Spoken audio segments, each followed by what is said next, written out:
So this guy's on TikTok or wrestling Twitter, all of that stuff, and he's pointing out that due to Jalen Milroe's foot positions, he's telling off what play Alabama's about to run.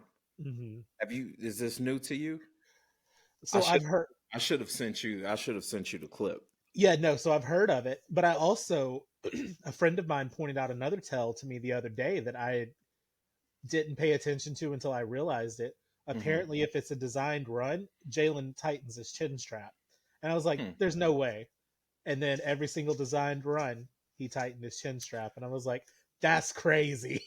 And but this is my thing. This is my thing, and I get fans using that. Of course, with us fans, we've run with narratives. If something's put out there, that's the truth.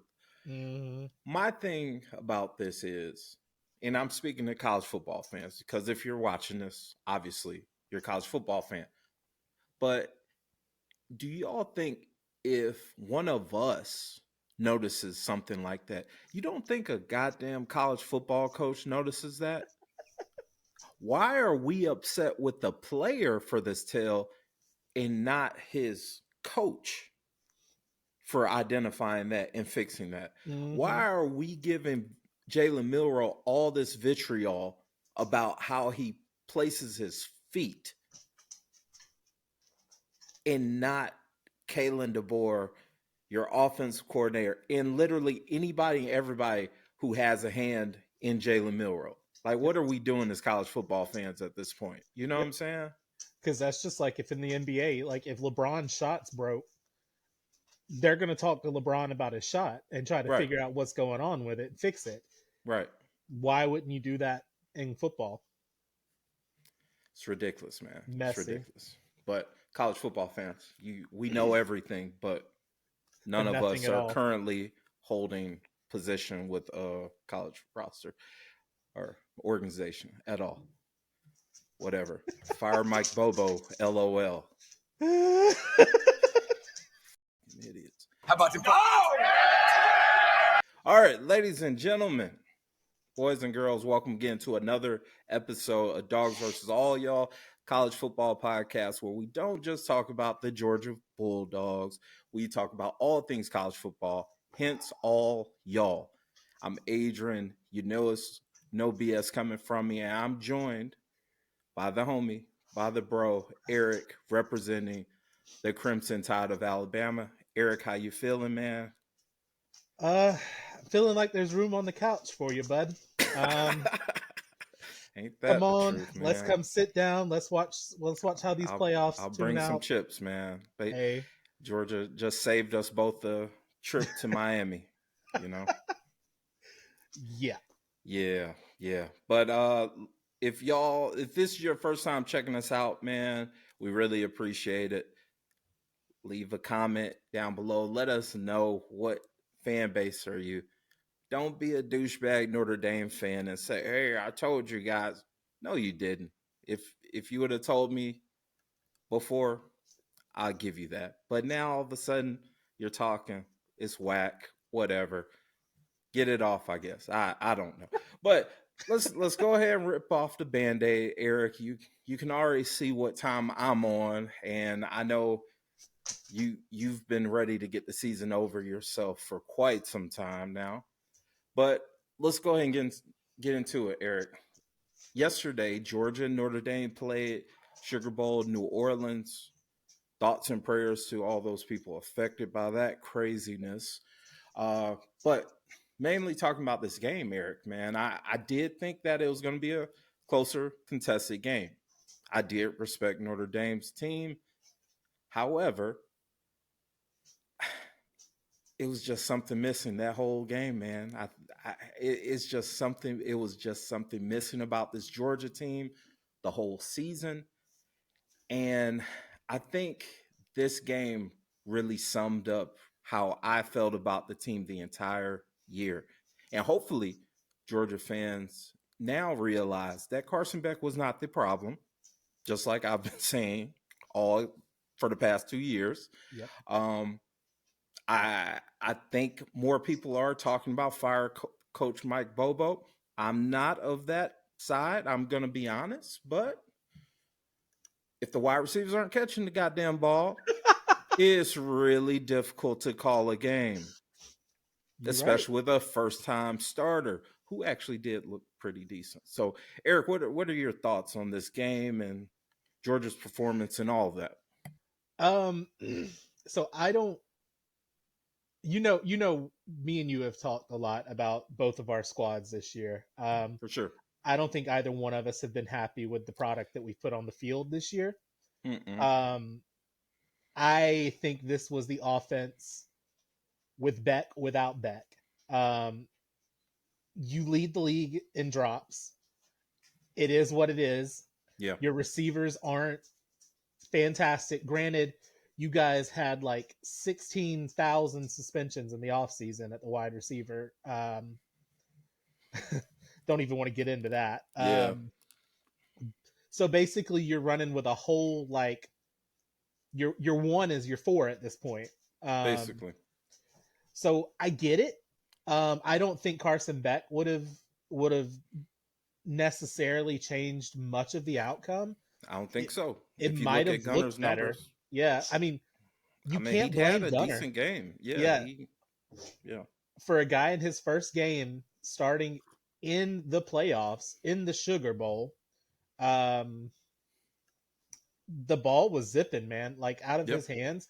He looked good. yep. Um, I don't think you have anything that you need to worry about in quarterback next year. No, Now, wide receiver, you better hope you get. no, we got to make. It's definitely got to be some kind of Ooh, changes or shifts in player acquisition. Now, I will say, like we said last episode, Georgia did do a good job signing some quality wide oh receivers yeah, in the recruiting process. But the true question is, can any of those guys ultimately step up and be that guy? Can any of them be that X receiver? it'll be Because interesting. yeah, because I mean, the you got to think of the difference of what Georgia was coming into the season before the offseason, of course, where you have someone like Ra Ra as your starter at the X receiver. You have Hmm. all of these high praises of Colby Young, basically both of those guys essentially fighting for that X position. Once Ra Ra does what he does and he gets kicked off that team, okay, it's time for Colby to step up. We're still like, hey, we can still do something. Yeah, But then after a couple weeks, Colby gets in trouble.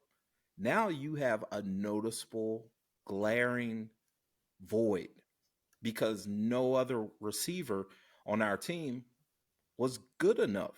It's as simple as that. If you want to sum it up as a wide receiver room, and I'm probably gonna that's probably something we should do this offseason, Eric, is grade our positions and really how our assessment and feelings are for this entire year. But to sum up my wide receiver room there in Georgia, they're talented, but not good enough. yep, No one was a game changer. You had some solid games from Dom Lovett.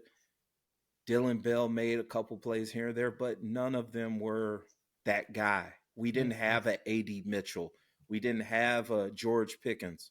That was noticeable. That was noticeable throughout the games, especially the bigger games, especially that hell, this game, just focusing on that Notre Dame Sugar Bowl, it was glaring. When your guy Dylan Bell drops a wide open pass, it literally hits this man in his face mask. That's not me saying that dude sucks. By no means am I saying that. No, Dylan Bell is an awesome player, but is he an X receiver? I don't think so. I don't think so. Is Dom Lovett, is he an X receiver? No. He's talented. He's extremely talented. Both of them are gonna have an opportunity in the next couple years to make an NFL roster and make a noticeable impact. But it was glaring that we were missing that option. We were missing that option last year, but fortunate for us, we had the best damn tight end in the history of college football. So we could get away with that. Much less another 1,000-yard receiver in the NFL and Lat McConkey.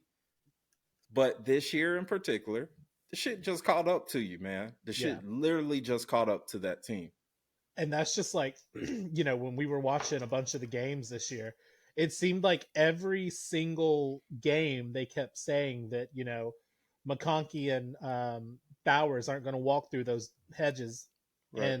And I mean, yeah, it ended up being glaring. And I think towards especially the end of the year, that receiving room, it ended up, I think more people started to see, hey, Mm-hmm. this receiving core ain't it. If we stack the box and we make sure ETN can't run, or we make sure that Frazier can't run, eh, put the pressure on Beck to throw the ball, Right. and I don't even think it's 50-50. It's more like 70-30 if they're going to Yeah, catch it. these guys weren't winning contested catch. I mean passes. It was No. as simple as that. Yeah. And I mean, you can be as fast as you want to be, Arian Smith, but Right. You still got to catch the ball. Still got to catch the damn thing. And if you're playing in that conference, 9 times out of 10, the person covering you, he's pretty Just good. as good. Yeah. Yeah. So I don't know, man. It's just one of those things. It would be unfair of me to not give Notre Dame props. Absolutely. They played a hell of a game. They played a disciplined game. They brought it to Georgia, man. They brought it to Georgia. And I will be honest, Eric, the last minute of that game, first half, and the first minute of the second half was what really swung that game. Yeah. You lose a fumble 30 something seconds ago by, granted, trying to be aggressive and passing the ball. I get it, but at the same point, and it's a hindsight thing. Exactly. Right now, I don't want to feel like a Monday night couch quarterback calling out Bobo and Kirby for trying to be aggressive. I get it, but it's like 30 seconds. Let's take this shit in a half and refocus, because that's a 6-3 game. I'm more than willing to take that at halftime versus 13-3. Then first play. Yeah. That's kind of like it's kind of difficult, man. It's kind of difficult, but Georgia made it a fight, but they just didn't have the horses for the show. That's what it comes down to me. And it's unfortunate. I don't really 100% know where this huge Alabama-Georgia rivalry came from. I've never really hated Georgia. I hate some of the fan base, but Fair. I mean, that's for everything. That's for everything. Right. So I personally, I love Kirby Smart. I think Kirby was the best coordinator that Nick Saban ever had, offensively and defensively. Hands down. He's a 100% Saban guy. Right. So I always want to see him do well. Unfortunately, now he's gone. It's hard to know who I'm putting my stock behind. I know who I think is going to win the whole damn thing, but I don't necessarily know if that's who I'm, putting my horse onto. Well, we'll get into that. We'll get into that. I was telling a friend of mine last night, I was like, it is hindsight being 2020, but you need that ball. At worst right now, it's a 13-3 game. Right. And then who even knows if they get that kick return.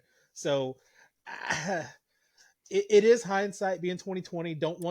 I get where you are going with that. Like, you've got time, push the ball, but also at the same time, you have to look at it like, okay, our offense ain't doing shit right now. Maybe we should just take a knee. Yeah, it's just not as easy. Yeah. I don't know. Because I mean, if Gunner slings an 80-yard touchdown pass, it was the greatest move ever. It's so right, smart. and that's why I said I don't. Yeah. This is a hindsight 2020 thing, and I don't want to be Kirby blew the game before the first half. Like, I don't want to do that, because at that same point, the same thing could be said going into halftime of the SEC championship. You go for a Hail Mary. Now you're starting quarterbacks out. Just you know, it's one of those things. I don't want to be that kind of fan. No. Speaking of those kind of fans, Eric, I have to talk about this. Now, you did mention Georgia and Alabama. We're not rivals. If anything, we're we're two programs that have had a great amount of success. You guys have dominated largely the past 12 years of the sport. So I can understand people not liking Alabama, but being a fan of college football, of course, I respect that program. Of course, I can't help but respect Nick Saban.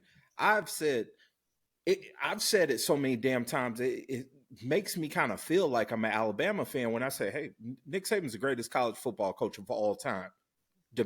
Debate your mom. I don't care. Like he's the GOAT. But it brings me to this when I have to say it because this is my podcast, this is my network. I'm gonna get my shit off. I don't care. But it's something about Alabama fans saying "Go Irish," Eric, that just grinds my gears, man. I didn't That know I knew so many Notre grinds Dame my fans. gears. And it's so weird. It's so strange to me Yeah. because we're not rivals. No. If I see a Florida Gator fan saying "Go Irish," I get it. Yeah. A Georgia Tech fan, "Go Irish." You got it. Like Sure. I understand this. Auburn, we're rivals of Auburn. Some if they say "Go Irish," I get it. But an Alabama fan going out of this way of saying "Go Irish" or man, I depended on Georgia, but they blew it. Why are you depending on my program? Why are you worried about us? Why are you worried about us? I agree. You know No, what I'm and saying? it's so It's crazy weird. because I mean, it's been a long time, but in the '70s and '60s, Alabama and Notre Dame were hated rivals. Like Mm, we did not like each other. right, So the fact that some of these nepo baby Saban fans are rooting for the Irish, and even some of the people that were around in the late '70s, early '80s saying "Go right, Irish," like no, I know that that there was a rivalry there. right. How are you doing that? And like I don't give two shits about Notre Dame. I told you No. in the last podcast, I was like, I think they're going to show up like Manti Te'o's girlfriend. Unfortunately, they did not. Um, but I don't like Notre Dame, and I'm not going to root for Notre Dame just so Georgia loses. Like It's I'm weird, rooting for man. Kirby. It's weird. It's weird. Why? And not to interrupt you, but Yeah, you know me, like I'm going to poke fun. I'm gonna say my little thing and keep it moving, but it's nothing flagrant, nothing crazy. When Alabama lost to Vanderbilt, all I didn't troll. I just said, man, that's fucking crazy, especially considering they just fucking beat us. And when they lost to Oklahoma, all that I brought was the simple facts of, hey, you just went to Oklahoma, you just gave them their second conference win. Like clearly something's up. yep. It was no boomer sooner. I ain't doing all that goofy shit. It's goofy. To me, it's goofy. So, if you're an Alabama fan and you said some "Go Irish" or anything like that, you are a goofy. You are a goofy. I don't care. Um, you got bigger issues than worry about Georgia, to be honest. We got fish to fry. That Yeah, you and you got we got to clean our own house first before we can start going into somebody else's with our you nose know what I'm turned. saying, and that's all I'm saying. So, but shout out to all fans. If you're a college football fan, we appreciate you checking out this podcast. But yeah, man, Georgia definitely disappointed me, but it was a perfect summary of the whole season. Wide Yep. receivers not really making the plays that are needed. Offensive line didn't show up. I don't like Ooh, calling guys out, but Monroe Freeland got he he was got getting his ate. ass whooped. Yeah. He got his ass whooped multiple times, which is disappointing. He's still young though, so hopefully he uses that kind of performance to either motivate him into the next season because he looks the part, man. Like Yeah. you get him ready and right, he can be one of those. But also those kind of performances kind of scare some guys sometimes. So this offseason is going to be a very interesting one for my team. I know we talked Same. briefly about your team having an interesting Same. offseason. I do think that Kirby's gonna have to make a play in the portal for a Oh, wide receiver, absolutely. Eric. I think it's goes without even saying. Maybe Colby Young can come back, but he's got a legal situation right now that we don't know how that's gonna ultimately turn out. So I don't really want the team just depending on, hey, Colby's gonna be out of here. He's good. I need y'all to make a play on somebody that can catch that damn ball and make a play. If I'm Kirby, I've already called Squirrel White about 3 or 4 times to see I what's up. I don't think Squirrel the guy. Like I'm talking about an ex receiver, Eric. I'm talking about. I don't even want to talk up people because it's some guys that aren't even in the portal. But Yet. I don't think Zachariah Branch is that ex receiver. I'm looking at someone, and I hate to say it, but I'm looking for somebody like a rah, some big receiver that can create separation, that can make the plays. Some guy like a George Pickens, like obviously I want somebody like that, you know. Right. I'm willing to deal with him being a knucklehead as long as he can make a play and create some separation. But Kirby, I think Kirby has to make some plays, or maybe one of these freshmen that we signed are really like that. I don't know. I can't wait until the spring. I can't wait for the spring practice so I can start hearing things from insiders, so I can watch the G Day game, be there and see, okay, I like Yeah. this kid. I think we got one. I'm just saying, lose. You better lose Ryan Williams' number. I don't want any. I don't want any Athens phone Kirby. numbers. I don't want any Athens phone numbers showing up Kirby. in Tuscaloosa. Kirby, if you need a Uh. little if you need a little money to sway that young man's affiliation, let me know. We can Nah. make it happen. We can make Ryan it happen. Williams a lifer. He's a bammer. We high tiding with Ryan Williams. So he He ain't locked in, leaving. man. He locked in. He got it tatted. We good. We good. We good. Uh, Don't be like because Bear Alexander with his Georgia tattoo. or like fucking Reuben Foster with that Oh yeah, Auburn true. tattoo. Yeah, even crazier. Even crazier. I'm just saying, if Yeah. an Athens number pops up on your phone, Ryan, for the love of God, no. All right, but yeah, congratulations Notre Dame. Great performance. Best of luck in the next round. But Eric, we got to talk about the biggest performance in my opinion of the quarterfinals. Shout out to Ooh. Scatterboo. He did his thing. So shout out to him. But the most impressive team coming out of this round, the Ohio State Buckeyes, took care of business. You called it. You said, "Hey, Ohio State's going to beat Oregon." They not only look good, they look dominant. And you speaking of a freshman wide receiver Ryan Williams, my guy Jeremiah Smith, He's NFL ready right now, right now. He's right pick one now, one right yeah, now. man, yeah, he's a baller, man. But they gave it to Oregon. It was at no point of that game did we think that Oregon had enough to come back, make it a game. Like it was hands immediately. Yeah. So is the question is now, is Ohio State the team to beat? I think that Michigan planting that flag in the shoe Mm, and then all of the bullshit that they've had to hear about Ryan Day, yeah. their team, they did exactly what you would want a team to do. They rallied and they are playing for their head coach. They are Mm, playing for their school. They are playing for that fan base.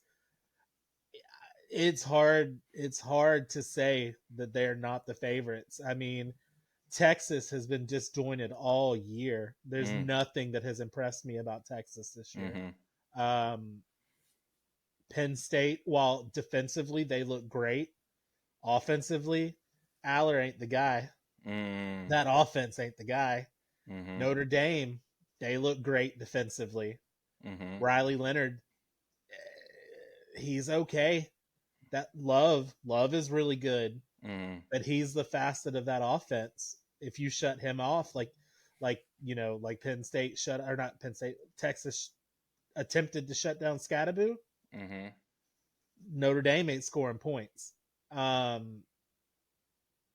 If Yeah, you you're on point because I do think now it's not a question of, well, can Georgia beat Ohio State? Can Alabama beat Ohio State? None of that is relevant to the Nope. conversation. What's relevant is Ohio State, Notre Dame, and Texas. You got three teams left. You got three last possible hopes of beating, technically two, to beat Ohio State.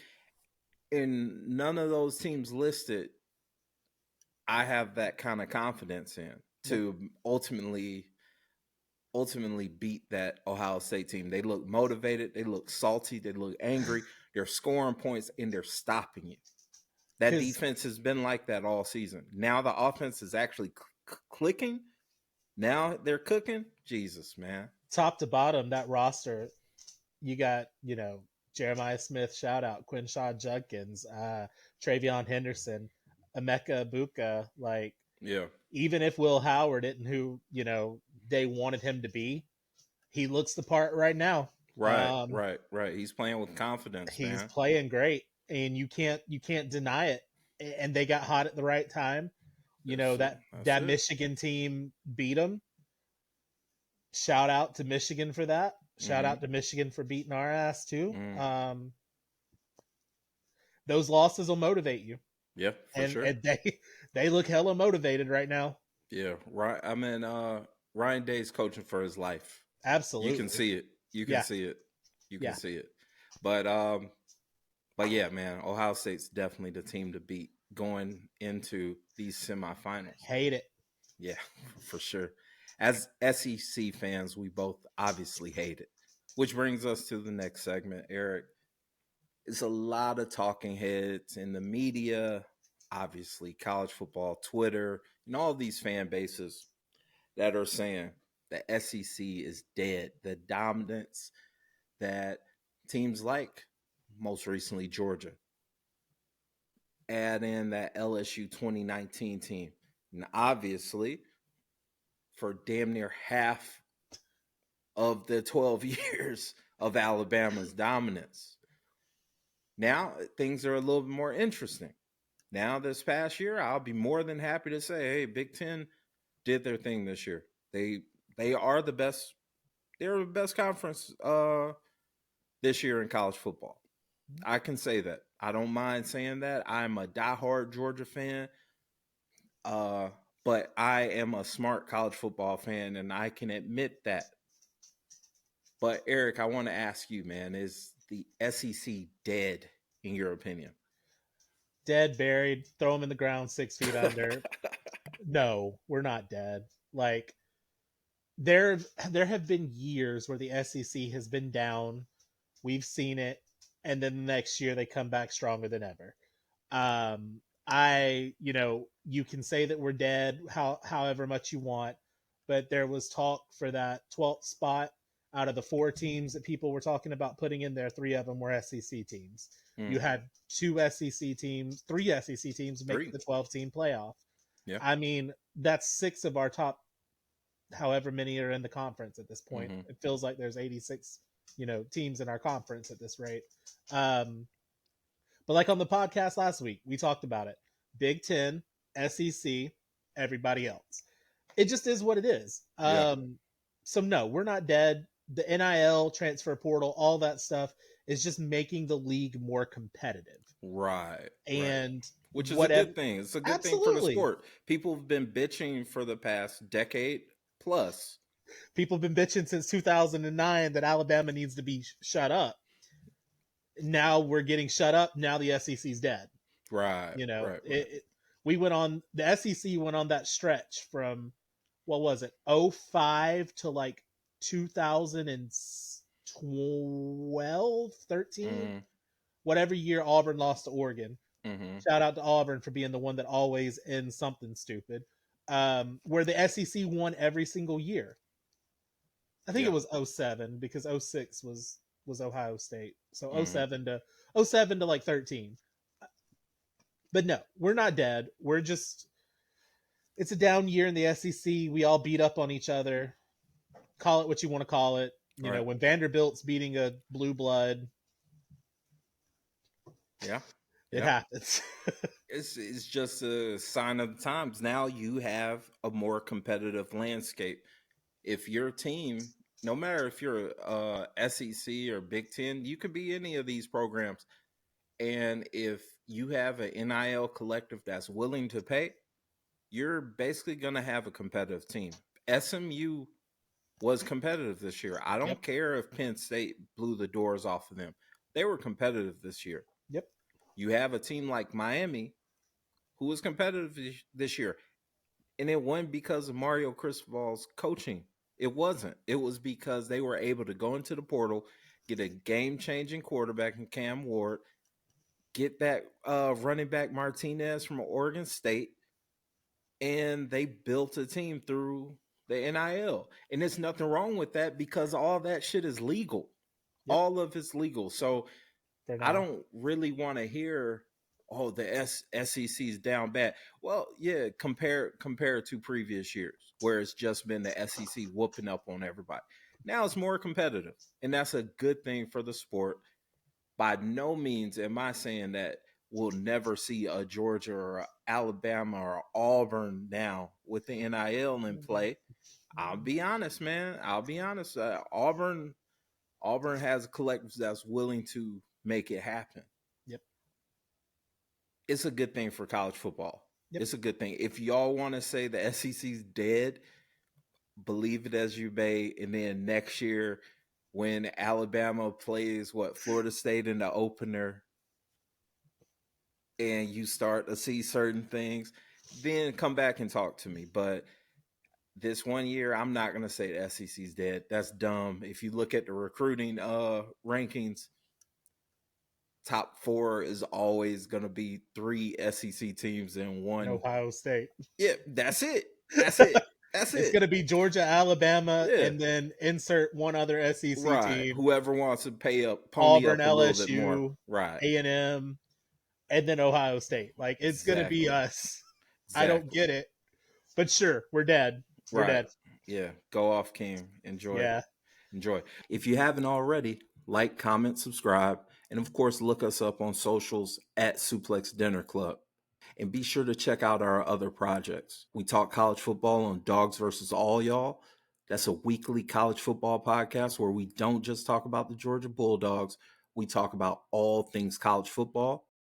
The Life and Times Pod, which is short for the Life and Times of a Restaurant Lifer podcast, where I have some chill conversations with some cool and interesting people that I've met in my years in the hospitality industry. And of course, check out Talk 'em in the Building. That's a pro wrestling podcast where we solely focus on the promo. We talk about the talkers, we hype the hype man, and we pontificate on the promo. It's a fun project, and if you're a pro wrestling fan, I'm sure you're going to enjoy it. If you're into TV and movie reviews, check out Four Corners Cinema with Ari and Adrian, a podcast where two lifelong pro wrestling fans review film and other forms of media that just so happen to have some of our favorite pro wrestlers. The Suplex Dinner Club family is growing, and I would love for you to be a part of it. Let's go ahead and talk about the semifinals, get some predictions, Eric, going. Penn State, Notre Dame facing off in the Orange Bowl. I'm assuming, yes, Orange Bowl. Yeah. And I'm not excited about it because my team's not in it. Yeah. But as a college football fan, of course, I'm going to watch. You got two strong defenses. You got guys that are willing to run the ball. It can be an interesting game. I want to know your thoughts.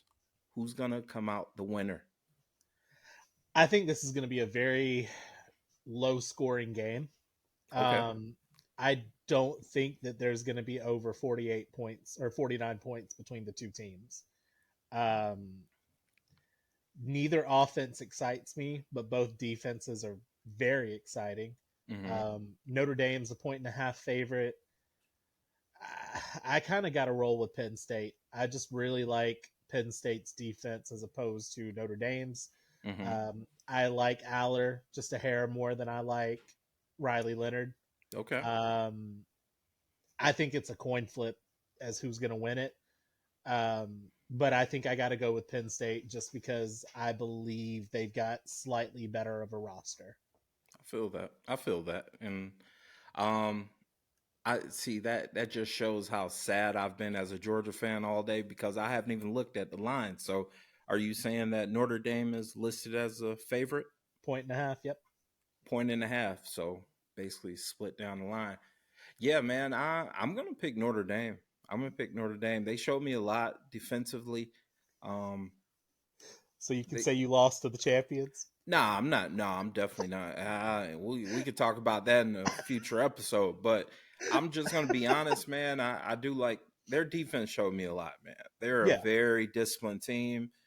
Um, they had a pass rush that I wasn't really expecting. Like they really showed up in a major way against Georgia, and maybe I'm just punch drunk from yesterday. I don't know, but I think Notre Dame I think Notre Dame can pull it off, man. I just like the coaching job that Marcus Freeman really did. Yeah. James Franklin did a hell of a job too this season. Shout out to both of those guys because one of them is going to be in the championship, and this is an awesome, awesome time for either one of those fan bases. But I do think Notre Dame's going to win. That's so sad. I haven't looked at any line and normally I'm the first one that's looking at that stuff. I just Like think normally. it's so sad that one of those two teams is gonna be in Oh the yeah, no, it's natty. depressing. Oh my god, it's depressing. Are you kidding me? Are you kidding me? Like I can't I couldn't even watch I couldn't watch anything for the past 24 hours. But salute to Notre Dame, salute to Penn State, man. Salute to y'all. Now let's get into the I guess you could say the main event of this semifinal round, Eric. For the Cotton Bowl, you have the Texas Longhorns facing who we've said is they're the hottest team in college football, the Ohio State Buckeyes. Eric, do you think Texas has enough, whether it's coaching, whether it's the roster, whether it's just hopes and prayers? Do they have enough to beat Ohio State and make it to the national championship? Texas has a Saban disciple. Okay, I I never want to count out a Saban disciple. Sark fair. Sark was a hell of an offensive coordinator for us. If anybody can draw up a game plan that can beat this team, it's going to be Sarkeesian. Mm-hmm. Um, with that being said, they have a fucking Manning on that roster. Horns down. Ohio State by 30. Ohio State by 30. So you're saying they're blowing the doors off of Texas. Jesus, man. Not really. I think the line is five or Okay. six, five or Okay. six. I could see it being a 2 touchdown game. Mm. Um, I don't know. I don't think that Texas has the firepower offensively. I don't. I think we talked about this last game or Mm-hmm. last podcast. I don't think Quinn Ewers is him. Okay. Um, and shout out to Scadaboo. Like, dude is Yeah. fucking Yeah. fantastic. Yeah. But they let Scadaboo do that. What you think they gonna do with Quinshaw Judkins and And Travion Henderson? Like, mm, that's gonna be scary. They yeah. were letting Arizona State eat in the secondary. Mm-hmm. What are they gonna do with Jeremiah Smith? Not to mention Emeka Ibuka. Like, Mm-hmm. these are top picks These in are guys that are gonna be in the league next year. a lot of these are day one picks. Yeah, for sure. For sure. I don't see it. And I've kept it 100 since day one. I Mm-hmm. cannot root for a Manning. If I believe I told you if Arch Manning came to Alabama, I would not partake for 4 years. You'll sit down for a little bit. I will not partake for 4 years. Damn. So I I can't. I feel So that. I got Ohio State Yeah, by man. God. Yeah, yeah. Now, in the first round, I think we both picked Tennessee to beat Ohio State. Yep. Coming off that Michigan loss, momentum, a lot of speculation, a lot of negative thoughts, not a narratives being pushed toward that program. What did they do? They blew the doors off Tennessee. Quarterfinals. You picked them to win. I picked Oregon to beat them. I said, "Hey, Oregon has the talent. They have the coaches. I love Landing. They're going to be Ohio State. What happens? Ohio State just rails right past those Beat guys the like they brakes were off of them. nothing. Yep. Beat the brakes off of them. I can't do that too much longer, Eric. I don't want to keep a gimmick going of Adrian picks against Ohio State. They beat the hell out of whoever Adrian says. I'm going with the Buckeyes, man. Texas has been super inconsistent. Sark is one of the best college minds in the sport, but man, I don't know what the hell they're gonna do against Jeremiah Smith. That kid looks like the next him. It's just that simple. I think it's gonna be a high scoring game. I don't think that that Texas offense is just gonna be completely shut out. But their inconsistencies of running the ball and you not knowing what kind of game you're going to get at Quinn Ewers kind of concerns me versus what we're seeing of this Ohio State team. So I got Ohio State winning, going to the national championship. That's my pick. It's just so hard to pick against them right now, and like Yeah, yeah. that. It's crazy because top to bottom, that Ohio State uh, roster just blows Texas out of the water, Mm, which makes no sense. yeah, yeah. They I need mean, to. Ohio State's offensive line is a little suspect, but judging from the way they've been playing the past couple weeks, it's really hard to just say, "Oh, they're not good enough." You know what I'm saying? And there is two Bama players on Ohio State, so I kind of. Well, one is not playing, right? Oh, who's not playing? Or I thought your guy was the center. Oh, I McLaughlin. thought Fuck he's out of. McLaughlin.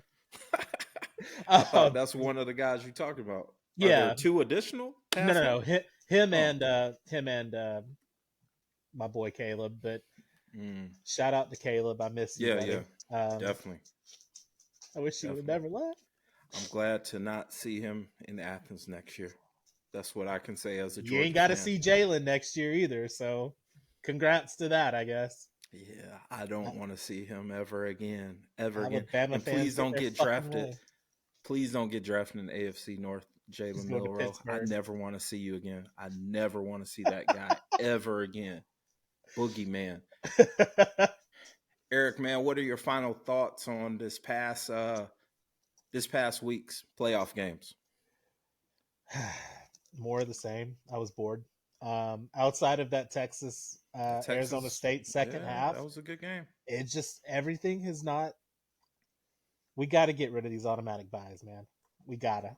Um, it's just not good for the game. I See, just did we didn't talk about this last pod, did we? We talked about the automatic bids, but I fucking hate buys, man. They're Mm, so you see it in every sport. It's mm-hmm. the buys, you get complacent, you get thrown off your schedule, and you Think just it's a momentum get killer. ate up. Yeah. Well, I Yeah. mean, like look at the playoffs. Week 1, 7 or 9, 10, 11, and 12 lose. Mm-hmm. Week 2, 1, 2, 3, and 4 lose. So I don't know. I just think there's the 12-team playoff is fine. I Right. think I would have preferred either 8 or 16. Okay. Whatever happens, happens. I don't care if this is the format that we're going to roll with. This is the format we're going to roll with. But automatic bids, automatic buys, Mm. the conference champions getting buys. We got to figure out a system that works. Yeah. I don't think year one worked as well as they wanted it to. Yeah. I'm a fan of the 12 team playoff. Um I do also think the right 12 teams got in the playoff. Absolutely. I'm okay with the conference champion auto bids. My only issue was how we decide the top 4 Yeah. teams, because I don't think Boise State did enough in their on their schedule to earn a week off for that playoff. And even though Arizona State gave Texas hell, I don't think they were deserving of that either. So if you can set it where, okay, top 4 teams are the top 4 teams that you have, right? Yeah.